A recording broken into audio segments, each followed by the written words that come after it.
Hello, and welcome to Story Time again. Hope you're enjoying it. If you are, please let me know. Today we start with Chapter 5, Diagon Alley.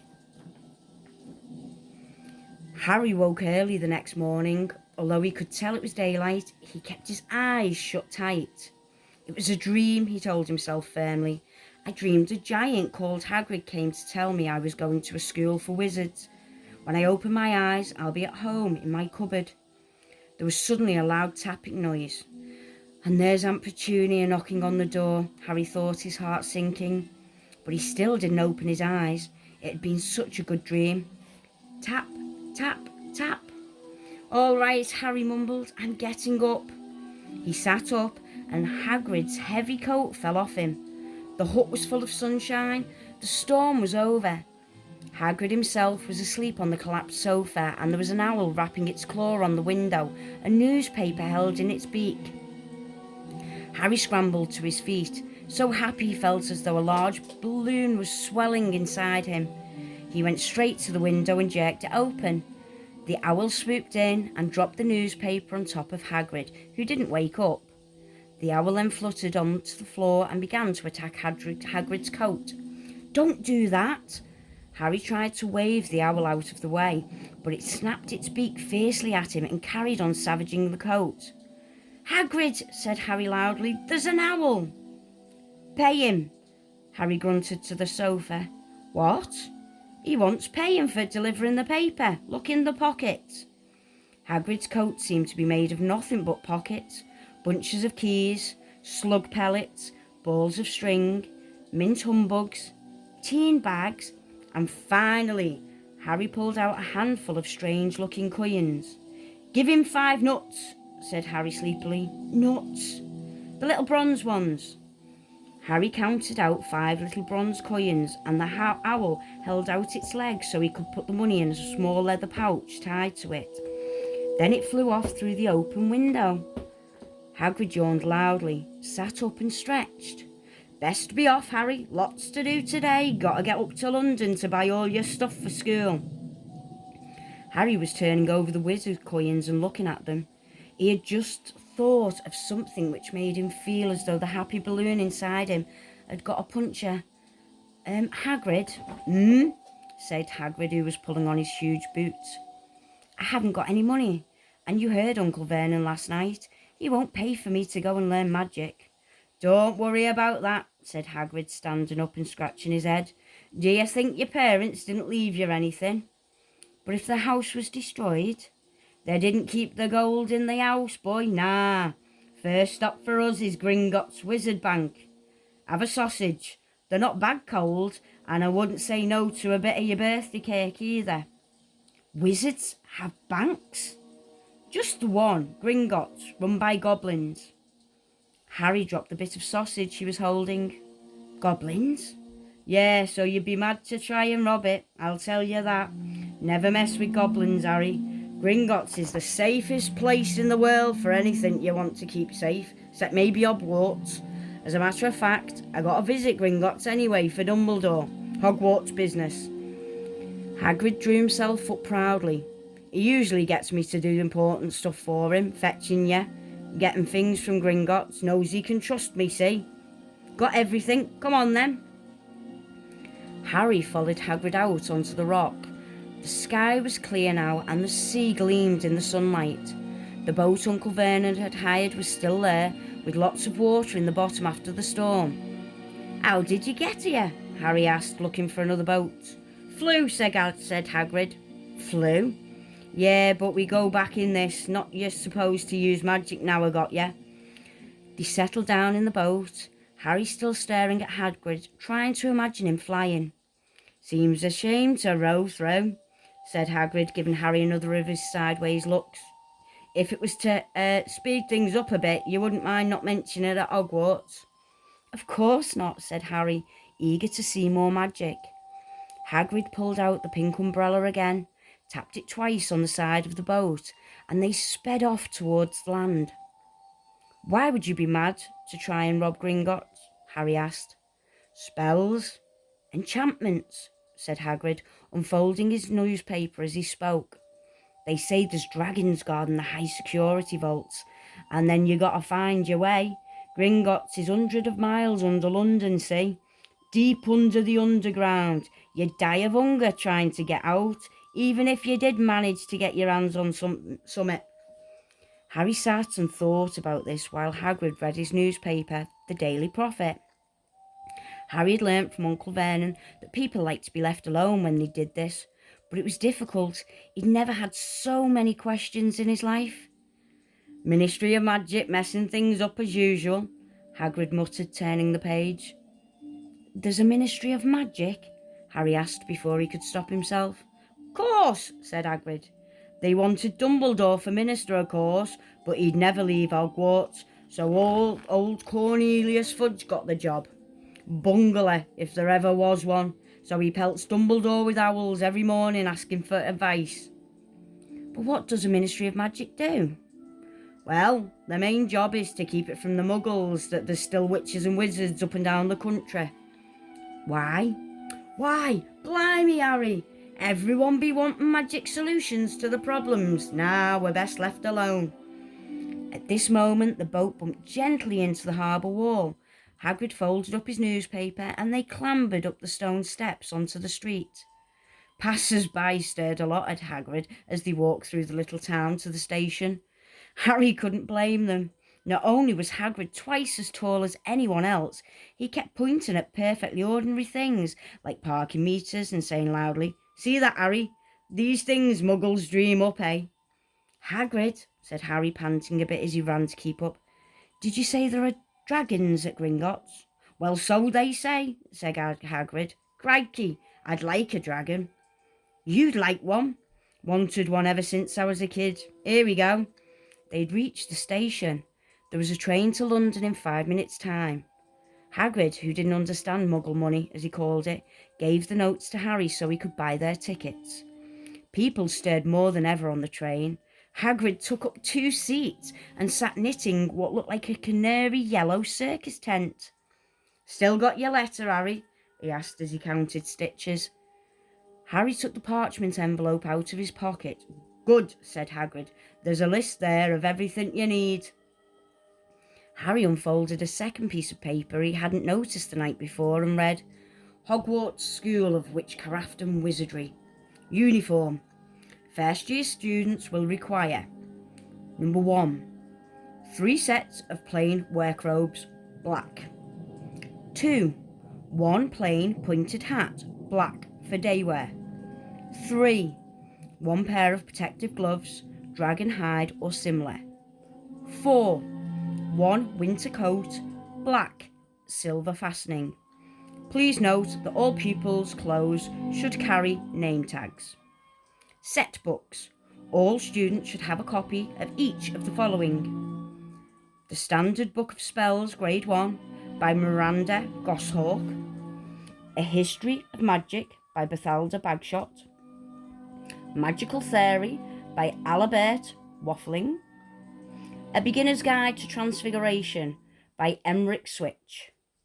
1000 Magical Herbs and Fungi, by Philodie Spore. Magical Drafts and Potions, by Arceus Jigger. Fantastic Beasts and Where to Find Them, by Newt Scamander. The Dark Forces, A Guide to Self-Protection, by Quentin Trimble. Other equipment: 1. A wand. 1 cauldron, pewter standard size 2. 1 set glass or crystal phial. 1 telescope. 1 set of brass scales. Students may also bring an owl or a cat or a toad. Parents are reminded that first years are not allowed their own broomsticks. "Can we buy all this in London?" Harry wondered aloud. "If you know where to go," said Hagrid. Harry had never been to London before, although Hagrid seemed to know where he was going. He was obviously not used to getting there in an ordinary way. He got stuck in the ticket barrier on the London Underground and complained loudly that the seats were too small and the trains too slow.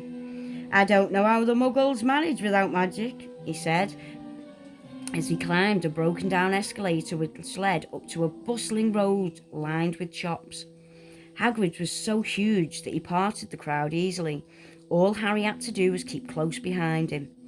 They passed bookshops and music stores, hamburger bars and cinemas, but nowhere that looked as if it would sell you a magic wand. This was just an ordinary street full of ordinary people. Could there really be piles of wizard gold buried miles beneath them? Were there really shops that sold spellbooks and broomsticks? Might this not all be some huge joke that the Dursleys had cooked up? If Harry hadn't known that the Dursleys had no sense of humour, he might have thought so. Yet somehow, even though everything Hagrid had told him so far was unbelievable, Harry couldn't help trusting him. "This is it," said Hagrid, coming to a halt. "The Leaky Cauldron, it's a famous place." It was a tiny, grubby-looking pub. If Hagrid hadn't pointed it out, Harry wouldn't have noticed it was there. The people hurrying by didn't glance at it. Their eyes slid from the big bookshop on one side to the record shop on the other, as if they couldn't see the Leaky Cauldron at all. In fact, Harry had the most peculiar feeling that only he and Hagrid could see it. Before he could mention this, Hagrid had steered him inside. For a famous place, it was very dark and shabby. A few old women were sitting in a corner, drinking tiny glasses of sherry. One of them was smoking a long pipe. A little man in a top hat was talking to the barman, who was quite bald and looked like a gummy walnut. The low buzz of chatter stopped when they walked in. Everybody seemed to know Hagrid. They waved and smiled at him, and the barman reached for a glass, saying, "The usual, Hagrid." "Can't, Tom. I'm on Hogwarts business," said Harry, clasping his great hands on Harry's shoulders and making Harry's knees buckle. "Good Lord," said the barman, peering at Harry. Can it be?" The Leaky Cauldron had suddenly gone completely silent. "Bless my soul," whispered the old barman. "Harry Potter, what an honour." He hurried out from behind the bar, rushed towards Harry and seized his hand, tears in his eyes. "Welcome back, Mr. Potter, welcome back." Harry didn't know what to say. Everyone was looking at him. The old woman with the pipe was puffing on it without realising it had gone out. Hagrid was beaming. Then there was a great scraping of chairs, and next moment Harry found himself shaking hands with everybody in the Leaky Cauldron. "Doris Crockford, Mr. Potter, can't believe it, I'm meeting you at last." "So proud, Mr. Potter, I'm just so proud." "Always wanted to shake your hand, I'm all aflutter." "Delighted, Mr. Potter, just can't tell you, Diggle's the name, Daedalus Diggle." "I've seen you before," said Harry, as Daedalus Diggle's top hat fell off in his excitement. "You bowed to me once in a shop." "He remembers," cried Daedalus Diggle, looking around at everybody. "Did you hear that? He remembers me." Harry shook hands again and again. Doris Crockford kept coming back for more. A pale young man made his way forward, watching very nervously. One of his eyes was twitching. "Professor Quirrell," said Hagrid. "Harry, Professor Quirrell will be one of your teachers at Hogwarts." "Potter," stammered Professor Quirrell, grasping Harry's hand. "Can't tell you how pleased I am to meet you." "What sort of magic do you teach, Professor Quirrell?" "Defence against the dark arts," muttered Professor Quirrell, as though he'd rather not think about it. "No, not that you need it, eh, Potter?" He laughed nervously. "You'll be getting all your equipment, I suppose. I've got to pick up a new book on vampires myself." He looked terrified at the very thought, but the others wouldn't let Professor Quirrell keep Harry to himself. It took almost 10 minutes to get away from them. At last, Hagrid managed to make himself heard over the babble. "Must get on, lots to buy. Come on, Harry." Doris Crockford shook Harry's hand one last time, and Hagrid led them through the bar and out into a small walled courtyard where there was nothing but a dustbin and a few weeds. Hagrid grinned at Harry. "Told you, didn't I? Told you were famous. Even Professor Quirrell was trembling to meet you. Mind you, he's usually trembling." "Is he always that nervous?" "Oh, yeah. Poor bloke, brilliant mind. He was a fine while he was studying out of books, but then he took a year off to get some first-hand experience. They say he met vampires in the Black Forest, and they were a nasty bit of trouble with that. Never been the same since. Scared of the students, scared of his own subjects. Now, Where's me umbrella? Vampires? Hags? Harry's head was swimming. Hagrid, meanwhile, was counting bricks in the wall above the dustbin. 3 up, 2 across, he muttered. Right, stand back, Harry. He tapped the wall 3 times with the point of his umbrella. The brick he had touched quivered. It wriggled. In the middle, a small hole appeared. It grew wider and wider. A second later, they were facing an archway large enough even for Hagrid, an archway onto a cobbled street which twisted and turned out of sight. Welcome, said Hagrid, to Diagon Alley. He grinned at Harry's amazement. They stepped through the archway. Harry looked quickly over his shoulder and saw the archway shrink instantly back into a solid wall. The sun shone brightly on a stack of cauldrons outside the nearest shop. Cauldrons all sizes: copper, brass, pewter, silver, self-stirring, collapsible, said a sign hanging over them. Yeah, you'll be needing one, said Hagrid, but we gotta get your money first. Harry wished he had about 8 more eyes. He turned his head in every direction as they walked up the street, trying to look at everything at once. The shops, the things outside them, the people doing their shopping. A plump woman outside an apothecary was shaking her head as they passed, saying, "Dragon's liver, 16 sickles an ounce, they mad." A low, soft hooting came from a dark shop, with a sign saying, "Ilops, Owl, Emporium." Tawny, Screech, Barn, Brown, and Snowy. Several boys of about Harry's age had their noses pressed against the window with broomsticks in it. "Look," Harry heard one of them say, "that's the new Nimbus 2000, fastest ever." There were shops selling robes, shops selling telescopes and strange silver instruments Harry had never seen before. Windows stacked with barrels of bat spleens and elis, tottering piles of spell books, quills and rolls of parchment, potion bottles, globes of the moon.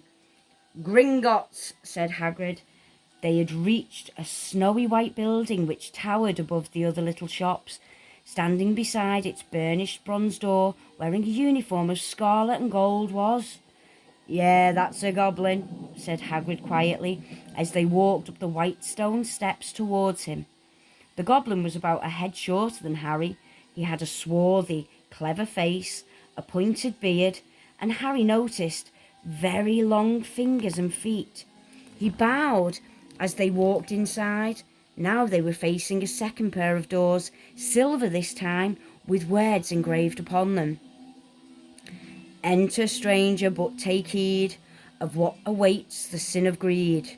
For those who take but do not earn must pay most dearly in their turn. So if you seek beneath our floors a treasure that was never yours, thief, you have been warned, beware of finding more than treasures there." "Like I said to you, Harry, you'd be mad to try and rob it," said Hagrid. A pair of goblins bowed them through the silver doors as they were in a vast marble hall. Almost 100 more goblins were sitting on high stools behind a long counter, scribbling in large ledgers, weighing coins on brass scales, examining precious stones through eyeglasses. There were too many doors to count leading off the hall, and yet more goblins were showing people in and out of these. Hagrid and Harry made for the counter. "Morning," said Hagrid to a free goblin. "We'll come to take some money out Mr. Potter's safe." "You have his key, sir?" "Got it here somewhere," said Hagrid, and started emptying his pockets onto the counter, scattering a handful of mouldy dog biscuits over the goblin's book of numbers. The goblin wrinkled his nose. Harry watched the goblin on the right weighing a pile of rubies as big as glowing coals. "Got it," said Hagrid at last, holding up a tiny golden key.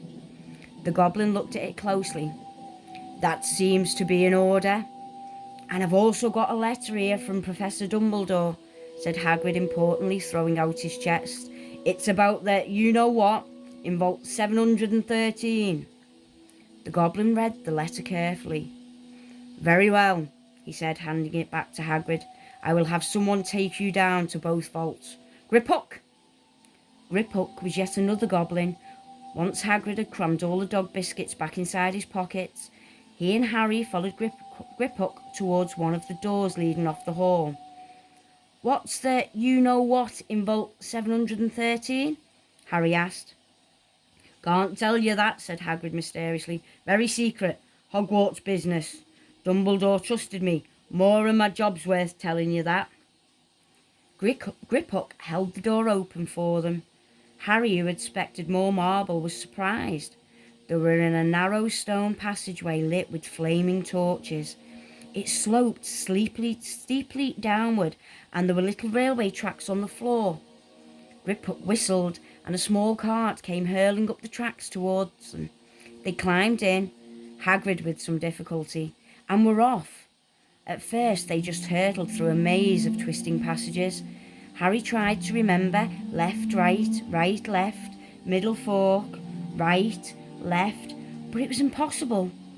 The rattling cart seemed to know its own way because Grip-Hook wasn't steering. Harry's eyes stung as the cold air rushed past them, but he kept them wide open. Once he thought he saw a burst of fire at the end of a passage and twisted round to see if it was a dragon, but it was too late. They plunged even deeper, passing an underground lake where huge stalactites and stalagmites grew from ceiling and floor. I never know, Harry called over to Hagrid, over the noise of the cart. What's the difference between a stalagmite and a stalactite? Stalagmite's got an M in it, said Hagrid, and don't ask me questions just now, I think I'm going to be sick. He did look very green, and when the cart stopped at the last beside a small door in the passage wall, Hagrid got out and had to lean against the wall to stop his knees trembling. Grip-Hook unlocked the door, and a lot of green smoke came billowing out, and as it cleared, Harry gasped. Inside there were mounds of gold coins, columns of silver, heaps of little bronze nuts. All yours, smiled Hagrid. All Harry's? It was incredible. The Dursleys couldn't have known about this, or they'd have gotten it from him faster than blinking. How often had they complained how much Harry cost them? And all the time there'd been a small fortune belonging to him buried deep under London. Hagrid helped Harry pile some of it into a bag. The gold ones are galleons, he explained. 17 silver sickles to a galleon and 29 nuts to a sickle. It's easy enough. Right, that should be enough for a couple of terms. We'll keep the rest safe for you. He turned to Grip-Hook. Vault 713 now, please, and can we go more slowly? One speed only, said Grip-Hook. They were going even more deeper now and gathering speed. The air became colder and colder as they hurtled around tight corners. They rattled over an underground ravine, and Harry leaned over the side to try and see what was down at the dark bottom, but Hagrid groaned and pulled him back by the scruff of his neck. Vault 713 had no keyhole. Stand back, said Grip-Hook importantly. He stroked the door gently with one of his long fingers, and it simply melted away. If anyone but a Gringotts goblin tried that, they'd be sucked through the door and trapped in there, said Grip-Hook. How often do you check to see if anyone's inside? Harry asked. About once every 10 years, said Grip-Hook with a rather nasty grin. Something really extraordinary had to be inside this top security vault. Harry was sure, and he leaned forward eagerly, expecting to see fabulous jewels at the very least. But at first he thought it was empty. Then he noticed a grubby little package wrapped up in brown paper lying on the floor. Hagrid picked it up, tucked it deep inside his coat. Harry longed to know what was in it, but he knew better than to ask. Come on, back in this infernal cart, and don't talk to me on the way back. It's best if I keep my mouth shut, said Hagrid. One wild cart ride later, they stood blinking in the sunlight outside Gringotts. Harry didn't know where to run first now that he had a bag full of money. He didn't have to know how many galleons there were to a pound to know that he was holding more money than he'd had in his whole life. More money than even Dudley had ever had. Might as well get your uniform, said Hagrid, nodding towards Madame Malkin's robes for all occasions. Listen, Harry, Would you mind if I slipped off to pick me up in the leaky cauldron? I ate them Gringotts carts. He did look a bit sick, so Harry entered Madame Malkin's shop alone, feeling nervous.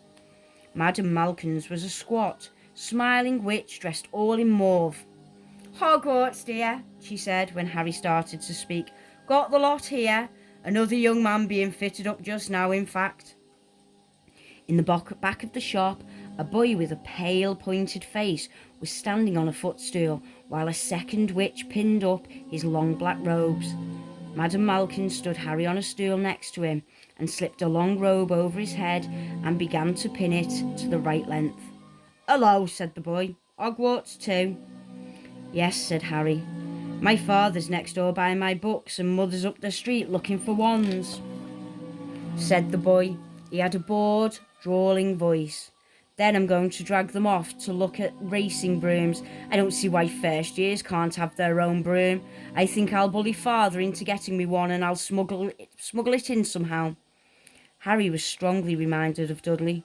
"Have you got your own broom?" the boy went on. "No," said Harry. "Play Quidditch at all?" "No," Harry said again, wondering what on earth Quidditch could be. "I do. Father says it's a crime if I'm not picked to play for my house, and I must say I agree. Know what house you'll be in yet?" "No," said Harry, feeling more stupid by the minute. "Well, no one really knows until they get there, do they? But I know I'll be in Slytherin. All our family have been. Imagine being in Hufflepuff. I think I'll leave, wouldn't you?" Said Harry, wishing he could say something a bit more interesting. "I say, look at that man," said the boy, suddenly nodding towards the front window.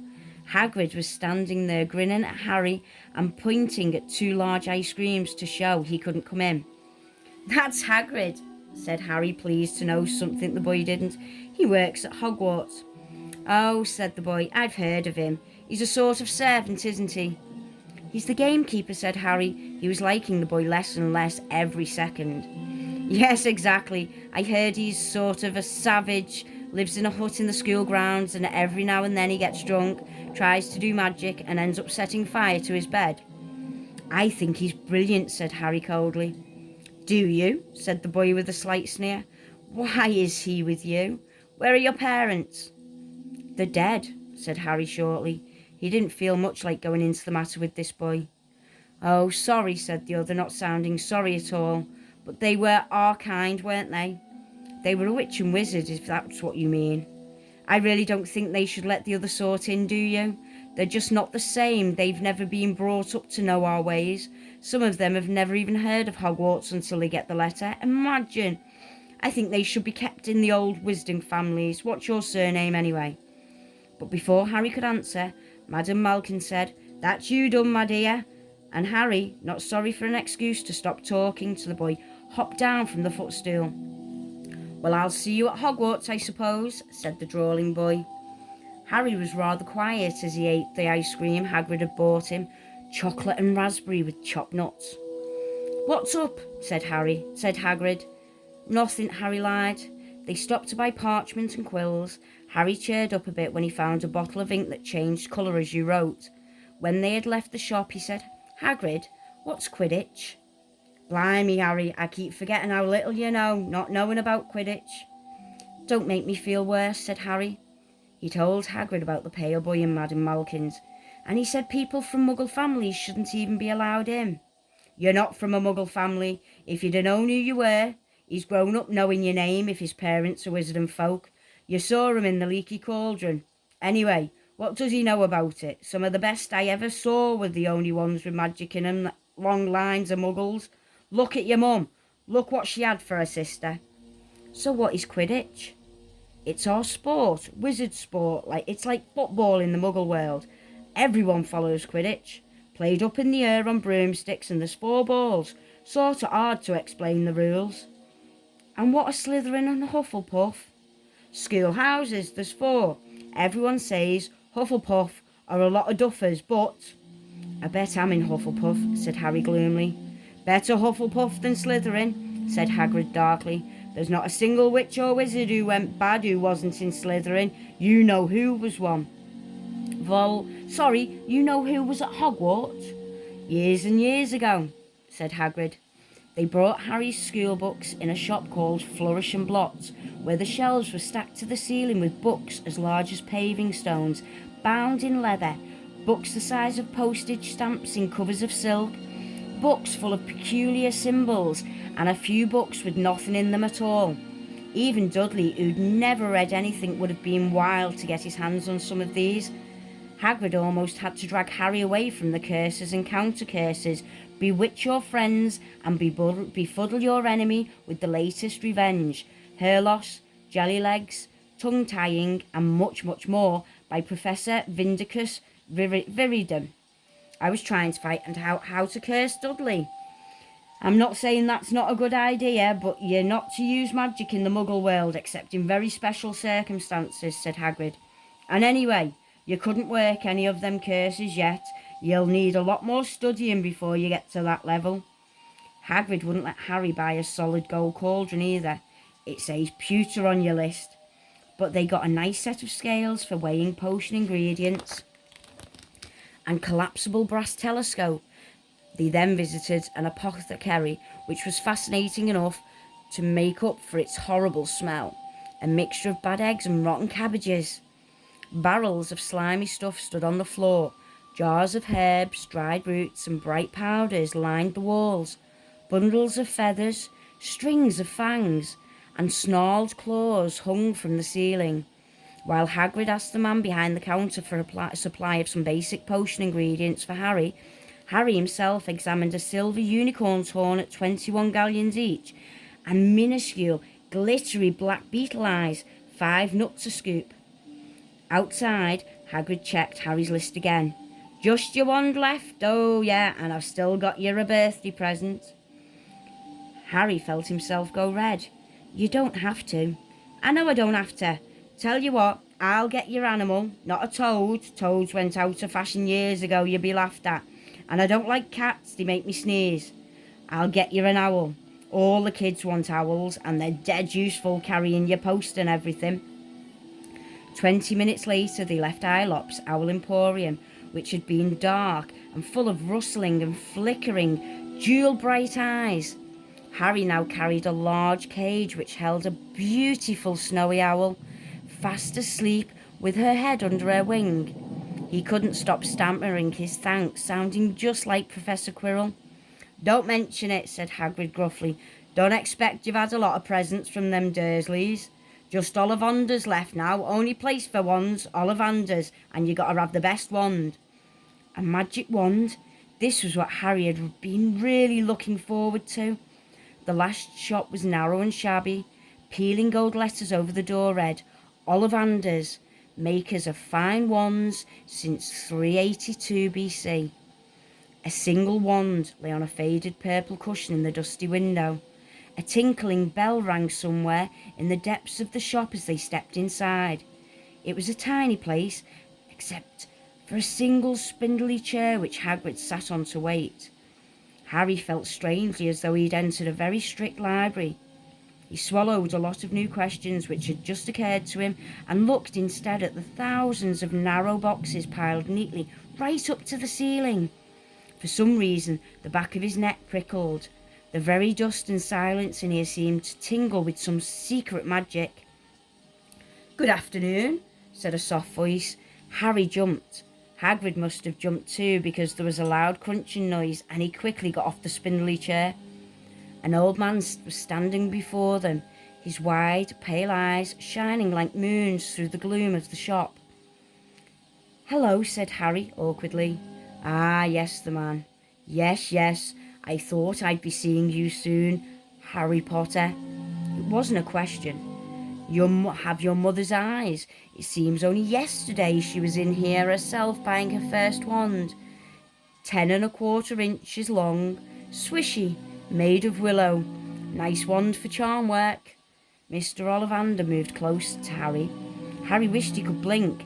Those silver eyes were creepy. Your father, on the other hand, favoured a mahogany wand. 11 inches, pliable, a little more power, and excellent for transfiguration. Well, I'd say your father favoured it. It really the wand that chooses the wizard, of course. Mr. Ollivander had come so close that he and Harry were almost nose to nose. Harry could see himself reflected in those misty eyes. And that's where... Mr. Ollivander touched the lightning scar on Harry's forehead with a long white finger. "I'm sorry to say I sold the wand that did this," he said softly. 13.5 inches. You. Powerful wand. Very powerful. And in the wrong hands. Well, if I'd known what that wand was going out into the world to do." He shook his head, and then, to Harry's relief, spotted Hagrid. "Rubeus! Rubeus Hagrid, how nice to see you again. Oak, 16 inches, rather bendy, wasn't it?" "It was, sir, yes," said Hagrid. "Good wand, that one, but I suppose they snapped it in half when you got expelled," said Mr. Ollivander, suddenly stern. Yeah, they did, yes," said Hagrid, shuffling his feet. "I've still got the pieces, though," he added brightly. "But you don't use them," said Mr. Ollivander sharply. "Oh, no, sir," said Hagrid quickly. Harry noticed he gripped his pink umbrella very tightly as he spoke. Said Mr. Ollivander, giving Hagrid a piercing look. "Well now, Mr. Potter, let me see." He pulled a long tape measure with silver markings out of his pocket. "Which is your wand arm?" Well, I'm right-handed," said Harry. "Hold out your arm, that's it." He measured Harry from shoulder to finger, then wrist to elbow, shoulder to floor, knee to armpit, and around his head. As he measured, he said, "Every Ollivander wand has a core of powerful magical substance. Mr. Potter, we use unicorn hairs, phoenix tail feathers, and the heartstring of dragons. Now 2 Ollivander's wands are the same, just as no 2 unicorns, dragons, or phoenixes are quite the same. And of course, you will never get such good results with another wizard's wand." Harry suddenly realised the tape measure, which was measuring between his nostrils, was doing it on his own. Mr. Ollivander was flitting around the shelves, taking down boxes. "That will do," he said, and the tape measure crumpled into a heap on the floor. "Right then, Mr. Potter, try this one. Beechwood and dragon heartstring. 9 inches, nice and flexible. Just take it and give it a wave." Harry took the wand and, feeling foolish, waved it about a bit, but Mr. Ollivander snatched it out of his hand almost at once. "Maple and phoenix feather, 7 inches. Quite whippy. Try." Harry tried, but he hardly raised the wand when it too was snatched back by Mr. Ollivander. "No, no. Here, ebony and unicorn hair, 8.5 inches, springy. Go on, try it out." Harry tried and tried. He had no idea what Mr. Ollivander was waiting for. The pile of tried wands was mounting higher and higher on the spindly chair, but the more wands Mr. Ollivander pulled from the shelves, the happier he seemed to become. "Tricky customer, eh? Not to worry, we'll find the perfect match here somewhere." "I wonder now." "Yes, why not? Unusual combination. Holly and phoenix feather, 11 inches, nice and supple." Harry took the wand. He felt a sudden warmth in his fingers. He raised the wand above his head, brought it swishing down through the dusty air, and a stream of red and gold sparks shot from the end like a firework, throwing dancing spots of light onto the walls. Hagrid whooped and clapped, and Mr. Ollivander cried out, "Oh, bravo! Yes, indeed! Oh, very good! Well, well, well! How curious! How very curious!" He put Harry's wand back into its box and wrapped it in brown paper, still muttering, "Curious, curious." "Sorry," said Harry, "but what's curious?" Mr. Ollivander fixed Harry with his pale stare. "I remember every wand I've ever sold, Mr. Potter. Every single wand. It so happens that the phoenix whose tail feather is in your wand gave another feather, just one. It's very curious indeed that you should be destined for this wand when its brother gave you that scar." Harry swallowed. Yes, 13.5 inches. You. Curious indeed how these things happen. The wand chooses the wizard, remember? I think we must expect great things from you, Mr. Potter. After all, he who must not be named did great things. Terrible, yes, but great. Harry shivered.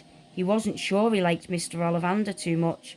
He paid 7 gold galleons for his wand, and Mr. Ollivander bowed them from his shop. That late afternoon sun hung low in the sky as Harry and Hagrid made their way back down Diagon Alley,